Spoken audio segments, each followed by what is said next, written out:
Hello everyone, and welcome to Movie Nation, where we talk about the movies like it's a national pastime. I'm your host, Ken Reels, and it has been literally a whole month. It has been a whole month since we did our show. Welcome everyone who is watching live. We've been gone for pretty much a month. I apologize.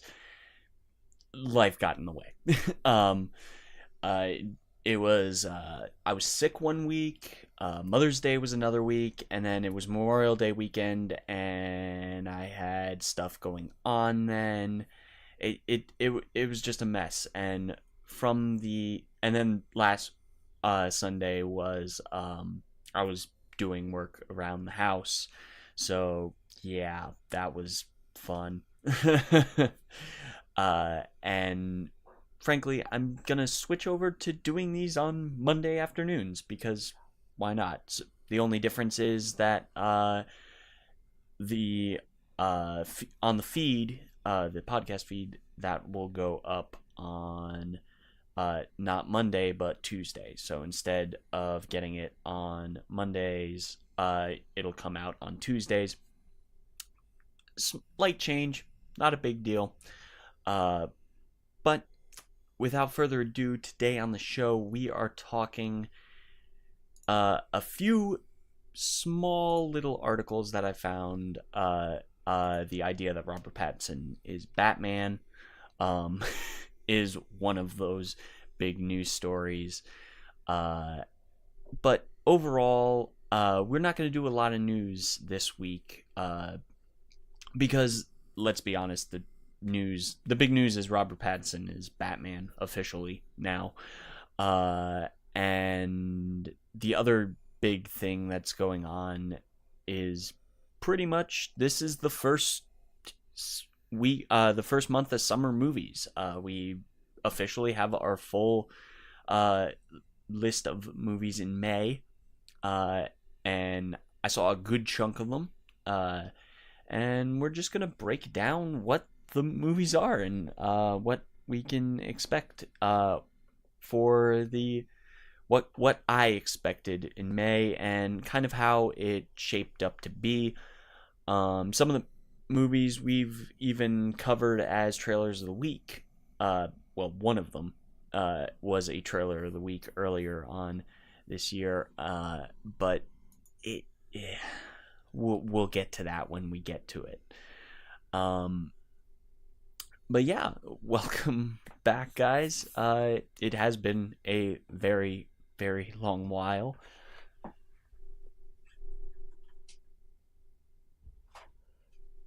Sorry, had to close my door there. That'll be cut out of the official version of the podcast. But yeah, so it has been a while.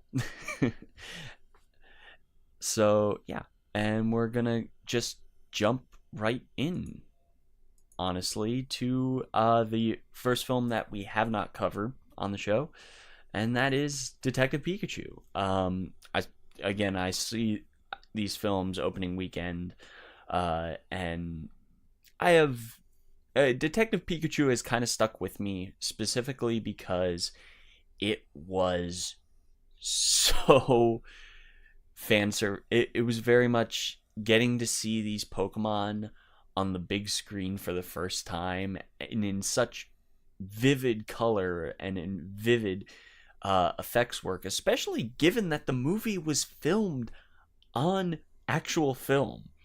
And I was like, wait, there were a couple of scenes. There was like one scene early on where I looked at it and I'm like, did they shoot this on actual film? Holy crap, they did. When I went into the credits and I was like seeing, oh, they actually did shoot this on film. And it was just so good. It was so cool. I kept going like, I know that Pokemon, I know that one. I'm a huge Pokemon fan, and to get to see these these creatures on the big screen, especially my boy Snorlax. My boy Snorlax, he was there. He was there, only in a scene, but better than nothing. Better than nothing. So I can't really complain too much in terms of getting Snorlax on the screen. And he was also much smaller than he is normally in the movie. So compared to the games and the anime and everything, like, he's actually significantly smaller, much more huggable in my opinion. But Snorlax is huggable anyway. You can just actually practically put your arms entirely around him in the movie version instead of not. And overall, like, the story is very bare bones, very kid friendly, which kind of docks it a few points in my opinion. It's a solid film. It's a solid, like, 8 out of 10 for me. And I would say, like, it's a 7 out of 10, very average if you're not a huge Pokemon fan.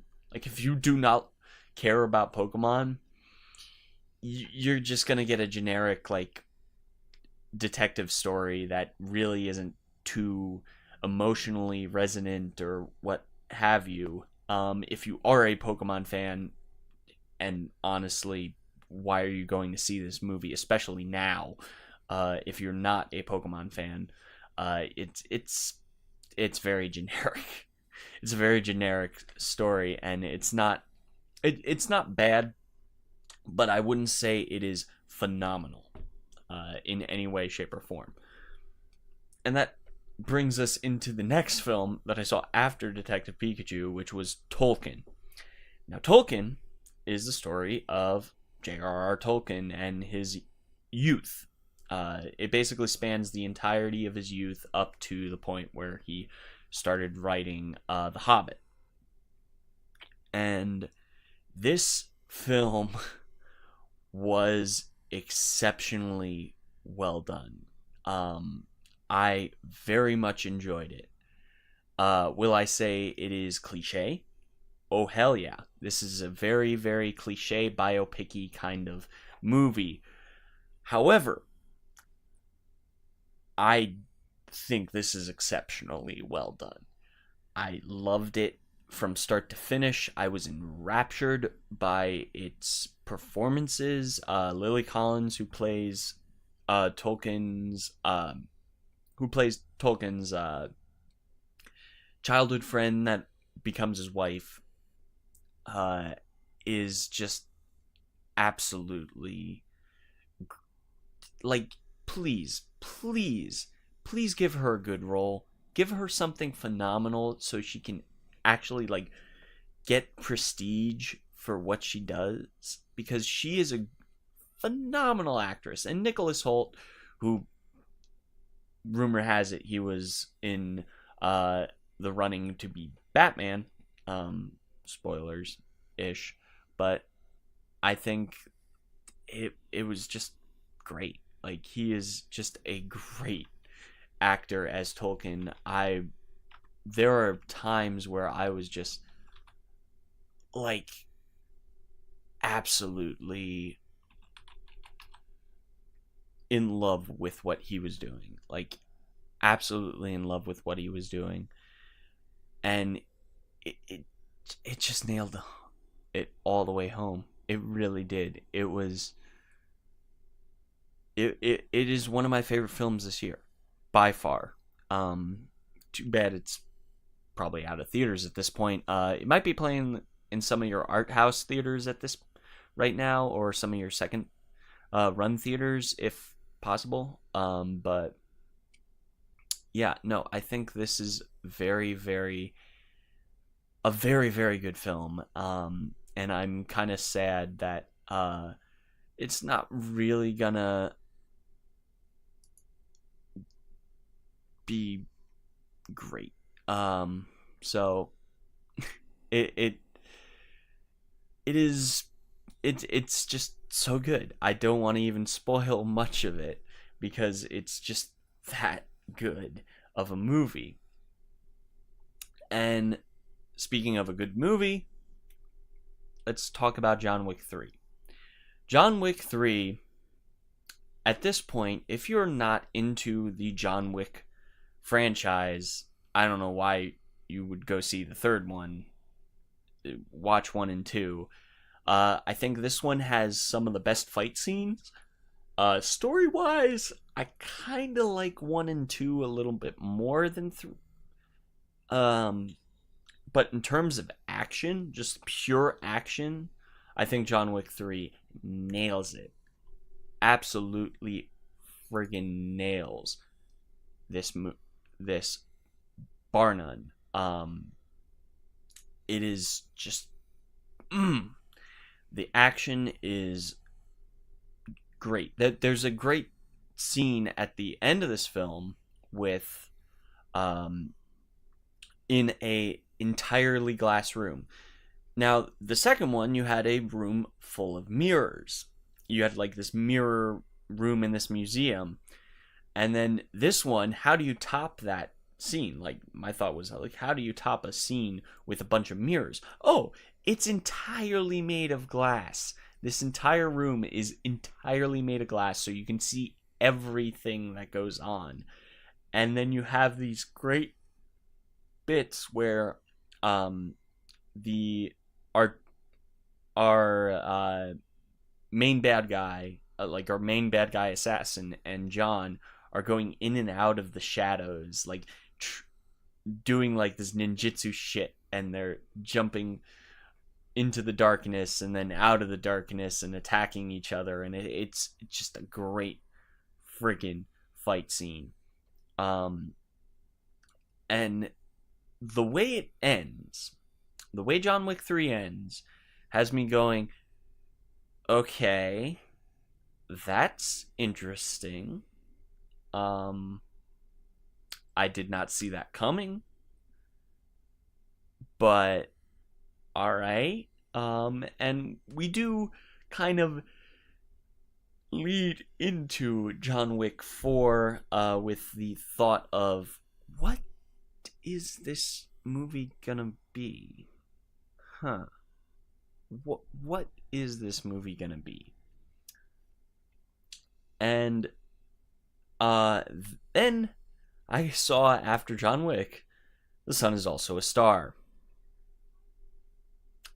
This movie sucked so hard. I did not like this movie at all. This movie was so awful. And I should have expected it. I should have expected this movie to be awful. And it's solely awful because of its poor script. Nothing wrong with the actors, who have phenomenal chemistry. Like, you can immediately tell that these two had great chemistry on set. They were great together. And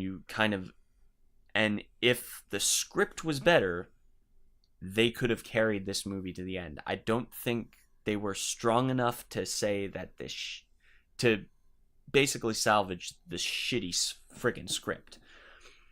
Because, okay, so this movie starts off with a narration, which immediately makes you go, is this based on a book? Yeah, it's based on a book. Okay, that explains the narration. And it kind of introduces our main female character, and she basically just tells you everything in that opening narration about who she is, what's going on, how she's lived her life, and then instead of doing the same thing with the dude actually has a scene where you see the dynamic he has with his family. We're not told anything. It's just this nice little dialogue of him getting up and going, and you fully understand what this character's about solely from that scene. That is how you structure a script. Narration is not how you structure a script. You need to kind of infer what the heck's going on. You need to figure out what the heck's going on. And that is the problem. That is the major problem with this movie, is that it doesn't understand how to structure your opening and how to introduce your characters. Because as soon as and I have nothing wrong with narration. I really don't. I have zero issue with narration in film. Narration is needed sometimes. The problem is when you demonstrate that you can do it without narration, and then you do it with narration between two characters. Like it showed that you know how to structure a good story and a good script by introducing our main dude as you should in a movie. And then to introduce your movie, your main character, she gets introduced like you would in a book. And it doesn't work. It doesn't work. I was already out of the movie as soon as they introduced the dude like you would in a normal movie. If they had done that narration constantly, I would say, okay, that's just a style choice. But they don't. And then they bring the narration in like near the tail end of the movie to explain the dude's parents' backstory. And by then you're just like, okay, why are you what the hell kind of structure are you doing with this movie?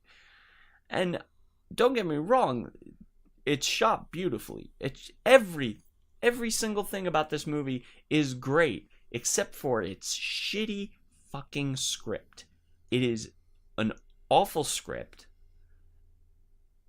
and that's the problem. The problem is that this script sucked. It sucked. It sucked. It sucked. I hate this movie. I hate this movie. I hate this movie. I was incredibly just aggravated watching it. Not to the point where I wanted to walk out. I did walk out of a movie last year very similar to this, but very similar in overall tone, but I was entranced by the great acting, and the acting is great. It just didn't come all the way together. Like, it's almost there, and because it's almost there, that kind of makes it worse. That makes it way worse, actually. In my opinion, a truly bad movie to me is one that is almost great. An almost great movie actually makes me feel even worse than a movie that's just flat out horribly made. Because a movie horribly made, you can kind of make a few jokes about, and you can kind of enjoy yourself by riffing off of it. But a truly bad movie is one that that you can't watch. Like, a bad movie you can't watch is a movie that is almost good. You can see a good movie in there, but the product you were given was shit. And that's what The Sun Is Also a Star. And again, we put it up as a trailer of the week. I don't understand why this movie failed so miserably.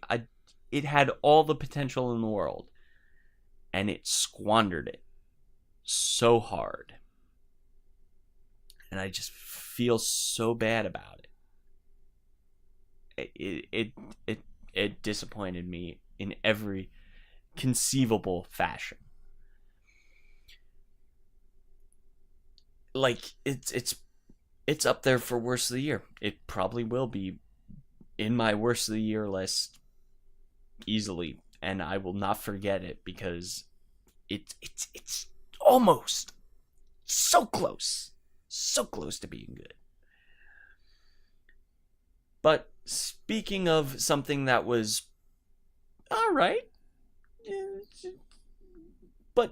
but not to the all right of bad. I think it was all right to the point of it's enjoyable. Is Disney's Aladdin, which I saw last week. From which I saw like Memorial Day weekend. You know what I mean. But Aladdin has issues. There are issues in Aladdin. Dude, I think those issues warranted anything that would say this movie is bad? No. I think it's fine. It's average. It's like a C. It is so mediocrely average. I think the only exceptional part of this movie that really takes it to the point where I'm like going, yeah, it's a decent recommendation. If you like Aladdin the animated, it's not gonna like diminish your love of the original. It's not. Regardless, it wasn't going to diminish your love of the original, but it's not to the point where it makes the story seem off. What I did like about this movie, what I did like about this new Aladdin was Naomi Scott, like, period. Like, she's fucking phenomenal as Jasmine. Absolutely perfect as Jasmine. She doesn't lose any ground, in my opinion, and perfect. But how did Will Smith as the genie? He made it his own. I'm not saying he was going to outdo Robin Williams, but he definitely made it his own, and they kind of they understood that the whole blue genie bit wasn't gonna cut it in live action as common, and there are moments where you can totally see, depending on the lighting, that you can see where they grafted his face onto the CGI model, and it's awful. It looks awful, and like those scenes in the Aladdin trailer, they are touched up. Don't get me wrong, but they're still awful. They still look like shit, like really, really bad. But like it's a couple of shots in the movie, and for the most part, the genie actually just is like a advisor, vizier kind of look to him. He's just regular Will Smith as a human. Like his vizier disguise is basically what he is for most of the movie, so you're not really that crazy. And what's weird is, like, when the genie is in the Cave of Wonders, that's when the skin grafting is very obvious, because I think mostly because there's a lot of blue lighting in that sequence, and the blue of the genie and the blue of the lighting kind of like makes the graft pop out a lot more when the genie's the genie in like Agrabah or in the palace. You get very much, you don't really see the grafting because it's lit with very warm colors, and I think that in a sense hides the fact that you've grafted Will Smith's face on this CGI model, and it looks a lot better. it just didn't look good in the Cave of Wonders with the close-ups. It looked awful. It really did. The music I think is great. I really dug the idea. I really dug Jasmine's original song because, of course, Naomi Scott is a professional singer, so she blew everyone out of the water. Every other voice talent, even Will Smith, who does a really interesting take on Friend Like Me. And he has a decent regular singing voice. We do get a rap version of Friend Like Me at the credit sequence, which is alright. I really don't care much. And this is another thing. I had the same gripe with Beauty and the Beast, the live action with Emma Watson, when that came out. The soundtrack and the movie are mixed completely differently, because in the soundtrack, the Whole New World pop version, like the poppy version of Whole New World that plays at the end credits, is actually actually sounds better in the movie mix than it does on the actual soundtrack, because the actual soundtrack, the dude that does the Aladdin part in Whole New World, it sounds like he's mumbling throughout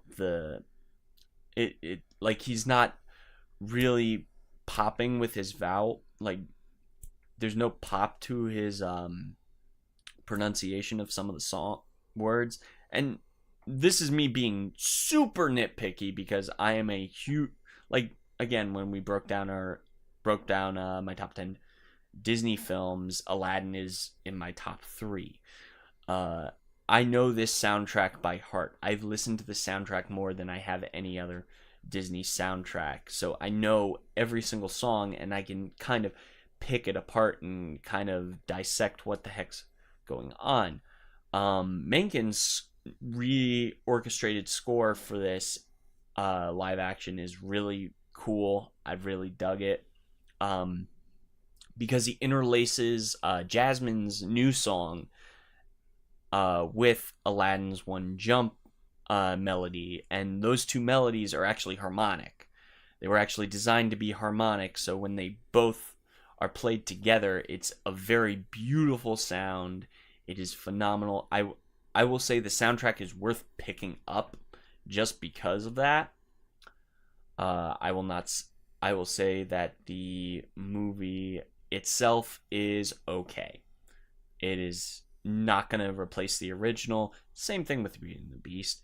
I think I like Aladdin way more than Beauty and the Beast. I'm not looking forward to Lion King next month, in July. I'm not looking forward to that at all. I don't care. I'm going to be really aggravated watching that film. Oh boy. I can't wait to rip that one asunder. But the other film that I saw on Memorial Day, which was also quite average, was Brightburn. Brightburn is a very average film. It is not. When I went in, we also covered this as a trailer of the week. I went, oh, this actually looks really interesting. I'm really interested in what this movie could bring. But it just was odd. It was a very odd film. And I dug some of the horror elements, but it was, there were a few little bits and pieces where I was like, okay, you're just like turning the Superman tropes, and you're just straight up being a horror movie. You're not really going deep into the mythos of Superman and kind of dissecting that. It doesn't really feel like there's a lot of depth to this film. This is just straight up, yeah, it's evil Superman. You know what it is. We're just gonna play around. We're just gonna unleash this evil Superman into the world. That's it. Um, it just doesn't work in my opinion. It doesn't work like fully. I think it's fine. I just don't think it is something worth sitting through generally. Like I don't think it's worth seeing in the theater. I really don't. I think it's fun at times. There are some great kills, but it's just okay. It's just an okay film, which makes me sad. It really does. It really makes me sad to say that, considering how it came out. Like, the trailer came out and everyone was like, "Oh shoot, this looks dope." And the moments that are in the trailer, yeah, they're dope. There's like one other sequence where I'm like, all right, I'm on the edge of my seat. I'm enjoying myself, but it's just meh. It's just a meh movie, which makes me sad. It really does. It's something that if once it's on like on streaming services or rental, yeah, totally worth a rental. I wouldn't say it's something exceptional that you should go see in theaters at all. It's just mediocre.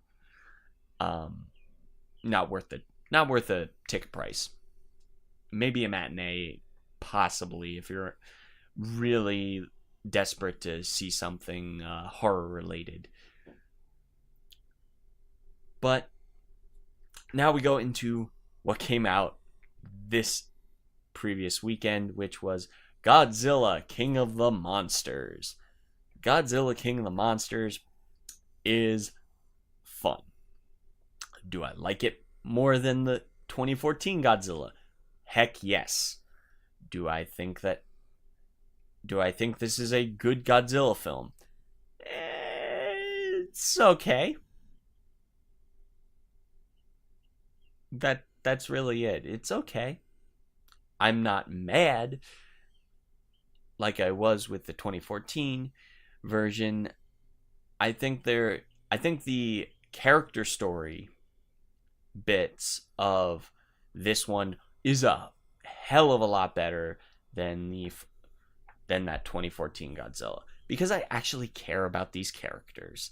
I didn't care about friggin' Bryan Cranston's son, played by Aaron Taylor Johnson. I did not care about Aaron Taylor Johnson. I did not care about Elizabeth Olsen. I love Elizabeth Olsen. She's like one of my favorite actresses working today.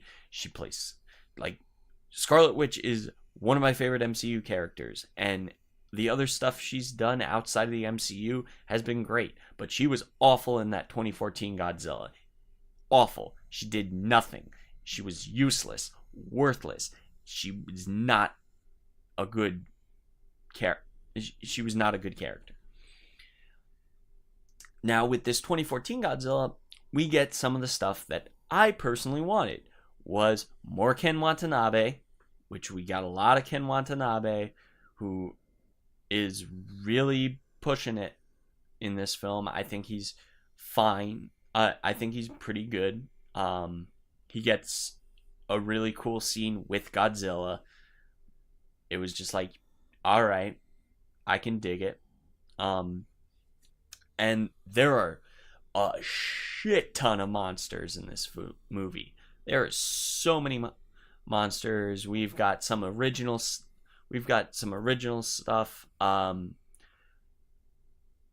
We've got obviously King Ghidorah is our main baddie monster in this movie, and Ghidorah just like, oh man, like we get a couple of bouts with Godzilla versus Ghidorah, and yeah, Godzilla gets his ass whooped a little bit, but Godzilla's a brawler. He's big.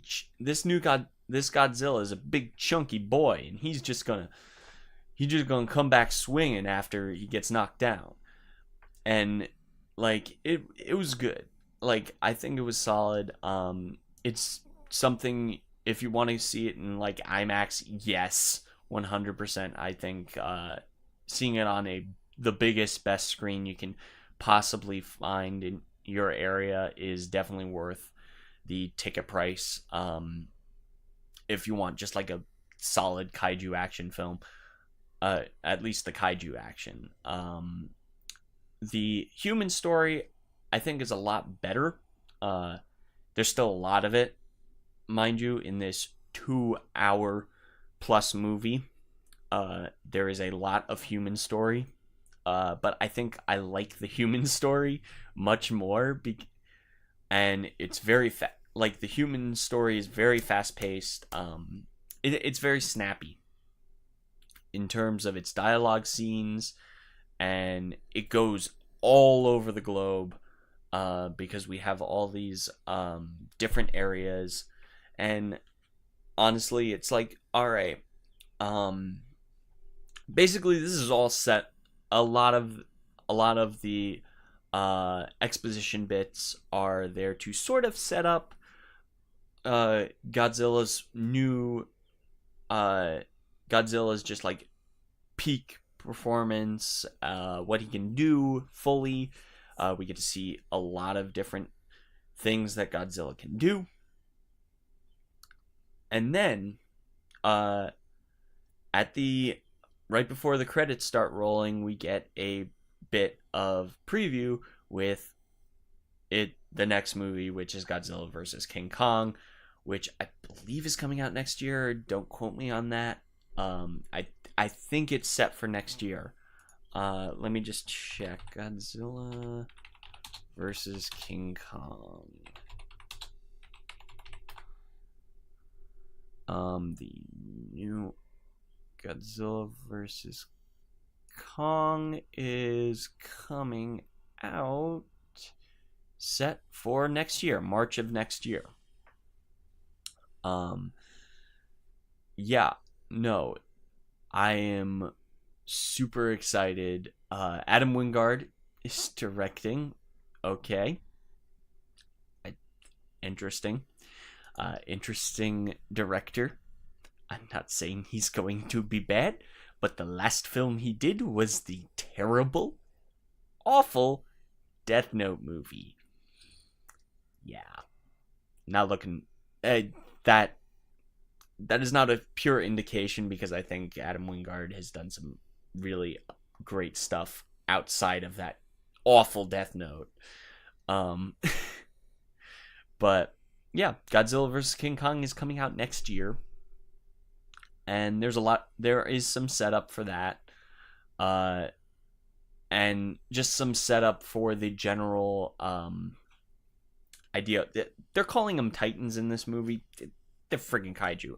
If you've seen, like Hideo Kojima recently tweeted out that he had seen Godzilla, and he's just like, they call them Titans. It's a kaiju movie. Shut the hell up. It's a kaiju movie. I don't care if you're not calling them the kaiju because stupid Americans can't pronounce kaiju. Yeah, they're kaiju. There's a whole lot of kaiju in this movie. A lot of original kaiju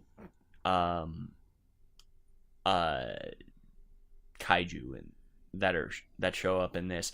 There are some small little cameos.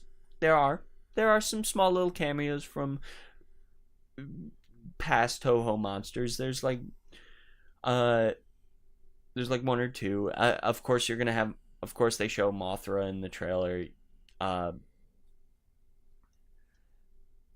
Voldan is in this, obviously, and Mothra gets her due. Voldan gets his due, and he gets his ass whooped. Like, spoilers. It's Mothra gets to fight Voldan, and it's just freaking phenomenal. Like that was a fight where I was just like, okay, that's cool. At least Mothra gets her fight, and Godzilla gets his, and it was very good. I very much enjoyed the kaiju fights, and I think the human story is fine. Um, we like our main family is Millie Bobby Brown, Vera Farmiga, and uh guy who's in guy who you recognize. I've you know his face, but you don't really give a shit either way. Who his name is? Um, Kyle Chandler, uh, and he's just generic dad, a strange dad who had issues following the death of a son who died in the Godzilla attack on San Fran during the 2014 Godzilla. And then you have Charles Dance in this. Charles Dance is playing a terrorist. Go figure. Charles Dance is playing he's just Charles dancing it up because he's Charles Dance. He's gonna be an intimidating bad guy. Okay, you've already kind of sold me on that. All right, fine, fine. It's not exceptional. I don't think he's. I think, and obviously, like at the end credits, there is an end teaser at the end of the credits, and it teases that Charles Dance has picked up during one of the fights. Godzilla rips off one of the heads of King Ghidorah and just like chucks it away, and Ghidorah grows a new head after he whoops Godzilla's ass, because Godzilla is just a little not to the point where he could whip Ghidorah's ass yet, because that's how it went. It's basically, there's like 3 major rounds between Godzilla versus Ghidorah. The first round is just like a small little skirmish, just kind of like, I know you're here now. I know you're here now. All right. I'm gonna go and prep for the fight. Like it was a pre-fight kind of squabble for round 1. Round 2, Godzilla gets a few good chunks out of Ghidorah, rips off one of his heads, does it, but isn't able to do anything because us humans are being a bunch of dipshits and trying to kill them both Godzilla and Ghidorah, because military and people afraid of other people, and we're just gonna fire shit. We're just gonna fire this random experimental missile, which comes out of nowhere, but like, all right, whatever. We have a experimental missile that destroys all, like a nuclear life bomb, essentially is what it is. It just kills all natural life, and we fire it at Godzilla and Ghidorah. Ghidorah survives because, of course, Ghidorah survives. Why wouldn't he? And Godzilla gets his ass beat within an inch of his life, so he goes back to his hideout. Us humans try to find the hideout, and yeah, you basically kind of understand what the plot is. It's basically just like, all right, we fucked up. most of the movie is humans fucking up, and Godzilla be like, bruh, stop. Like, I'm trying to stop Ghidorah. Why the hell do you keep screwing this shit up? And that's most of the movie. Overall, like, I think it's fine. It's fine. I think it's a solid 8 out of 10. Because of the kaiju fights. If the kaiju fights weren't amazing, I would say it's a solid 7. It's average, but I think it's a little more than average, just a little bit. And the last movie I've seen in the month of May was Rocketman, the biopic about Elton John. And this film was a fun time. It is basically structured like a stage play.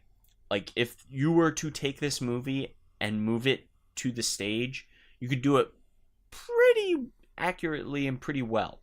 Like, you can structure this to work for the stage solidly.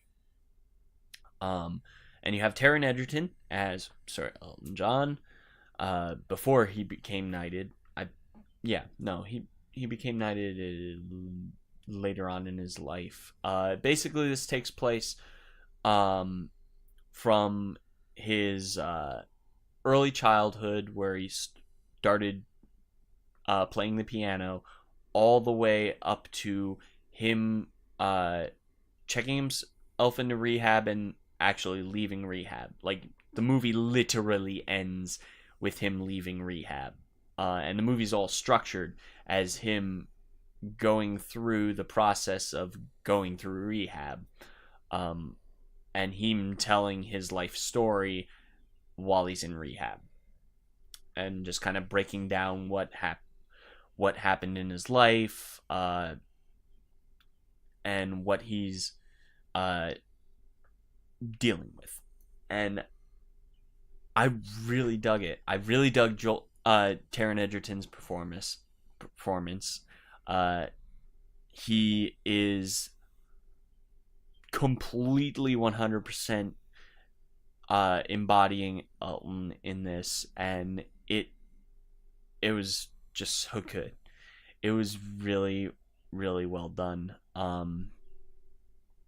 And yeah, there's not much more I can say other than I really dug this movie. I think it's fun. I like the cast. Bryce Dallas Howard plays his mom, and she's vicious. Like, his mom is like the most toxic mother you could possibly imagine. And then you see these other and his father's an awful human being in this movie too. And there are moments where you see some of the women in his life actually helped him. His wife, who's he divorced, obviously, because he's a gay man. But the wife the woman he married, you see that her getting him out of a place. You see his Nana, his grandmother, was a huge supporter of him when he was younger, and gave him some very solid advice. And then the classical piano teacher that he had early on in his life was really cool and a huge influence on him again. And he's just like, you can tell, like I'm not sure if Elton has come out that he's on the spectrum, but like the way this movie is set up, it kind of gives off the appearance that Elton's on the spectrum. He might be. I don't know the specifics, but it very much shows a very savant-esque knowledge of memorization and music in general. And you see all this destructive behavior. John Madden plays a friggin' vicious human being. Like, he is a huge toxic human being. Like, there's a lot of toxicity in this movie that just absolutely you can see all the elements of Elton's life where he was surrounded by these toxic human beings, And I think through, and I think this movie's presenting it as, while he was going through rehab, he was going through and kind of analyzing all these toxic people in his life, and the messages they gave him as a kid, as a younger kid, kind of shaped him to be as destructive as he was when he was younger. And he's a totally different person. And I love the I don't know specifically what the where the song when the song I'm Still Standing came out. I'm assuming it is around the time when he left rehab, and the idea that I'm Still Standing is a great song to end the movie as he leaves rehab.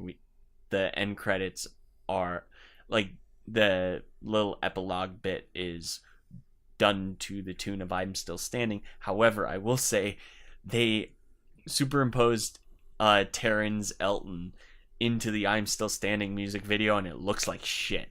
It really does look really bad. But it's because I'm not sure if they shot this movie on film. They probably didn't, because you can tell that Taryn is behind a green screen, and it's bad. It's really bad. It's not good in any way. Like, you can tell they superimposed Taryn, and actually it kind of looks off, because Taryn had to they kind of had to blow Taryn up a little bit to hide Elton in the music video. It was not good. It was not it looked so bad and so cheesy that I kind of was just like, all right, movie, one bad effects bit, but it's the end of the movie. It kind of already had me for the most part. But some of the musical sequences are absolutely phenomenal. There's a sequence that you see a little bit of in the trailer where he falls into the pool, and it is bar none some of the most beautiful underwater shooting I've ever seen. At least this year. Like, it's probably the best underwater stuff I've seen this year. And it blew. It was fun. Like, Rocketman is a fun film. If you like Elton John, it is just as bombastic as the person person in real life. It definitely was a fitting and deserving movie talking about the man, and also was produced by him, and like, yeah, no, he was it seems like he was very hands-on and very open to saying, yeah, no, we're gonna show everything, we're gonna show all my demons that I had to deal with, and was very, very open about showing it, because like they go deep into some of the darker stuff that he went through, and I can't help but say, like, good on the movie for that. I dug it. If you dug kind of it's very Bohemian Rhapsody-esque in terms of its structure, but like I like the very stagey aspect of this film. I really do. I really like the staginess of this film. 100%. So yeah, Rocketman was definitely worth your time. So I'm gonna go ahead and jump right into some of the just the idea, real quick, before we get into both our just short breakdown of all the May movies and what I thought of them. And we'll do this for every month this summer, in the summer. So at the end of June, we'll break down the June releases, and I'll tell you what I thought. And that'll be the first episode of July, which 4th of July, I believe, is on a Thursday. So the weekend after 4th of July, I'm going to talk about that. And yeah, so there's that. But before we do that, I'm going to just say real quick, Robert Pattinson as Batman, actually just today, Matt Reeves tweeted out a little ditty. Let me go ahead and pull this up for you guys. So the Batman director Matt Reeves has confirmed Robert Pattinson casting as a good time. It's the third article of Robert Pattinson be cast as Batman in the upcoming reboot you're looking for. You've come to the right place. Official word has still officially yet to come from Warner Brothers, which will necessitate a fourth story. The road to Battinson. I'm fine with the term Battinson, but whatever, has actually been pretty short and straightforward, and now director Matt Reeves is chiming in. Also, we've known since January this year that Ben Affleck was vacating the role for the Batman, which has had War for the Planet of the Apes filmmaker Reeves attached to write and direct since Affleck departed the director's chair in 2017. While Affleck's casting departure was only made public in January, it had been rumored for months, which means Reeves and folks at Warner Brothers were no doubt looking for a number of actors to fill the role. The Batman script focuses on a young Batman, rather than Affleck's grizzled take seen in Batman v Superman and Justice League, and indeed is reported to have zero connectivity to the two Zack Snyder films. What we have here is a clean slate and the end of Reeves and Warner Brothers. So we could think there is a clean slate, and to that end, Reeves and Warner Brothers could think big about the casting instead of a short list, after short list being reported as actors went through the sweepstakes of trying to earn the role. Variety reported earlier on in the month of May that the role was Pattinson's, and other trades followed up with less firm casting news, noting that Pattinson was simply at the top of the short list.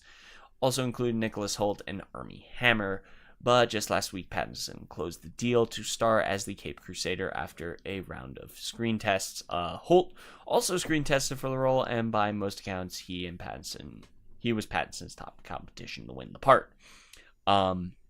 However, I do believe we're going to find out officially that Pattinson is Batman at Comic-Con this year. So in a couple of weeks, we'll find out. I believe Comic-Con is the end of July. And yeah, we'll find out then. Matt Reeves simply tweeted out a GIF of Robert Pattinson from Good Times. And that was his tweet. No confirmation, no nothing. That was simply his tweet. It was just a GIF of Robert Pattinson from Good Times. And if you haven't seen Robert Pattinson in anything but Twilight, it's just seeing stuff like, obviously, Good Time. Lost City of Z is another film that he's in, with Charlie Hunnam, which I like Charlie Hunnam. I think he has potential to be a cool actor. I liked him in Papillon, in the Papillon remake last year. And The Rover is another really good one with him. And I am really very much interested in what he can do with the role of Batman. I think he is very much a good young. If you're gonna cast a young Batman, Pattinson's not a bad choice. Nicholas Hoult wasn't a bad choice either, but I think Nicholas Hoult doesn't really. I don't think he would test well as Batman. I think Pattinson wanted this role. He's bulked up for this role. There are shots out there of him obviously going to the gym, which he has openly said he does not like going to the gym. Like, he wanted this role very hard, and he worked for this role very hard. And I think we're gonna see at New York at San Diego Comic-Con that he is our Batman. Like, that's probably what's gonna happen. I think Warner Brothers will probably have a big panel with a big happy announcement, and Pattinson walks in, and then I think Nicholas Hoult might end up being in this movie somehow, some way. I don't think he's not going to be Batman, but I think Nicholas Hoult is still going to be cast in this movie. I don't know who, but keep an eye out because I think he could possibly be in it. And then we're going to go ahead and go into our trailer of the week. Now, our trailer of the week, this trailer literally came out this morning.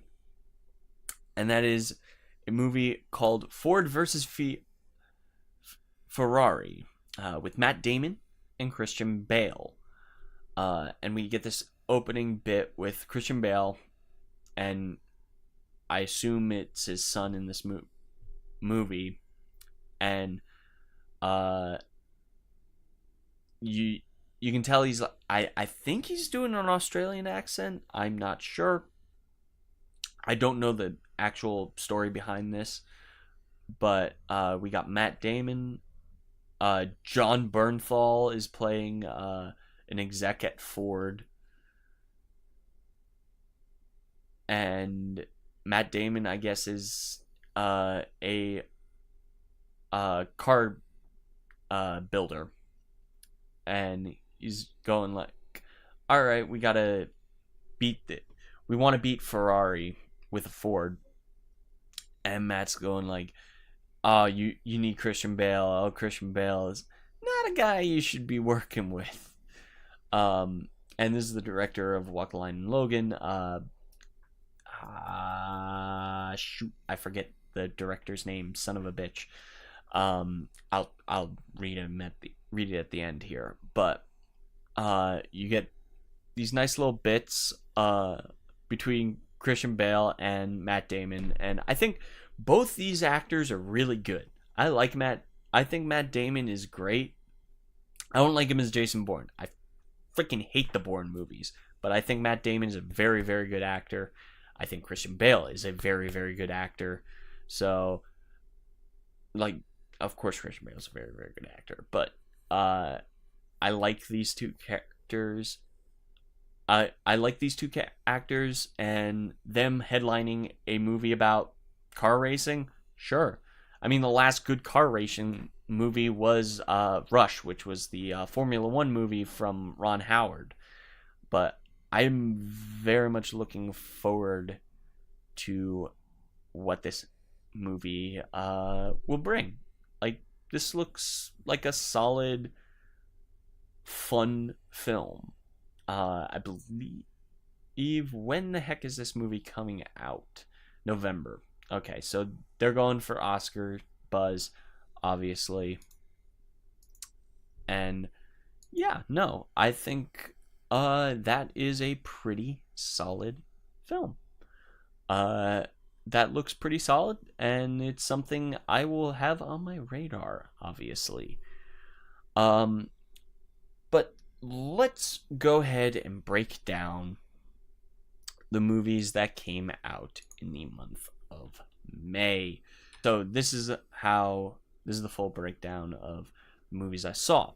So we have Long Shot, we have Ugly Dolls, we have Detective Pikachu, we have Tolkien, we have John Wick, we have The Sun Is Also a Star, we have Aladdin, we have Brightburn, we have Godzilla, and we have Rocketman. So that is 2, 4, 6, 8, 10. There was 10 movies I saw in the month of May. So let's break down the top 10 of the month of May.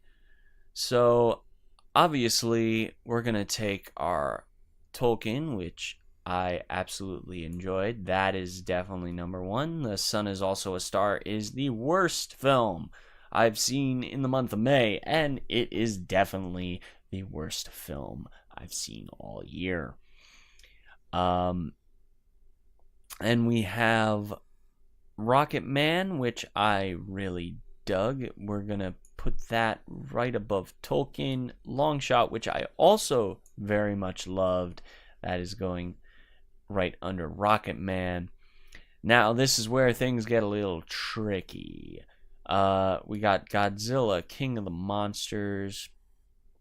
I think I had much more fun with Detective Pikachu over Godzilla, so that's going to be number 4. Number 5, I'll put in Godzilla. Number 6, I'm going to put John Wick.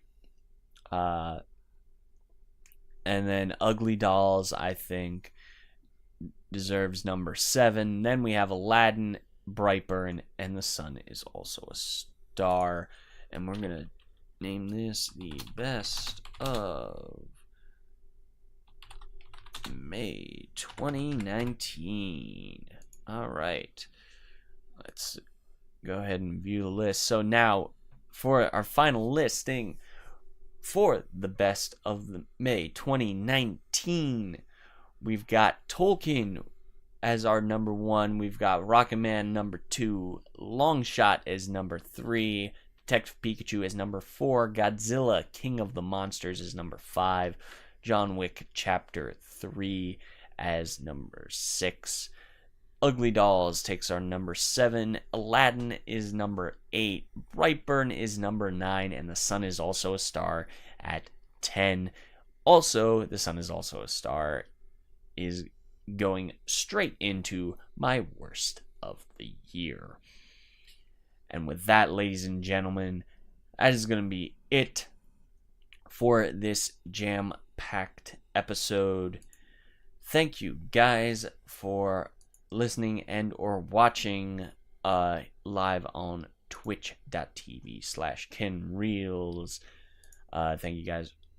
Thank you to the people lurking in the chat room.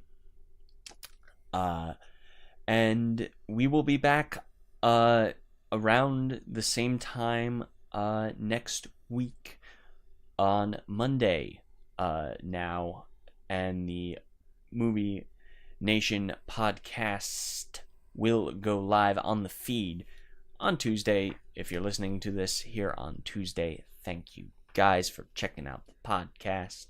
Movie-nation.com is where you can find everything else. At Movie Nation Pod is where you can find the podcast Twitter. I'm at Twitter and Instagram at KenReels. That's where you can keep up to date on all that stuff. I'm going to get out of here. Thank you guys for watching, and I will see you guys next time. All right. Bye. Thank you for listening to Movie Nation. Where shall I go? What shall I do? Frankly, my dear, I don't give a damn. You can like us on Facebook. Go to facebook.com/Movie Nation Podcast, or follow us on Twitter at Movie Nation Pod. Everybody likes you. Everybody hates you. If that's so, and you would like to get in contact with us or leave feedback for the show, you can do so at the respective socials or send us an email, movienation@hotmail.com. That's movienation@hotmail.com. Or you can do so on our episode post over at movie-nation.com. That's movie-nation.com. And tell our enemies that they may take our lives, but they'll never take our freedom! And you have the freedom to listen to us next time. Is looking at you, kid.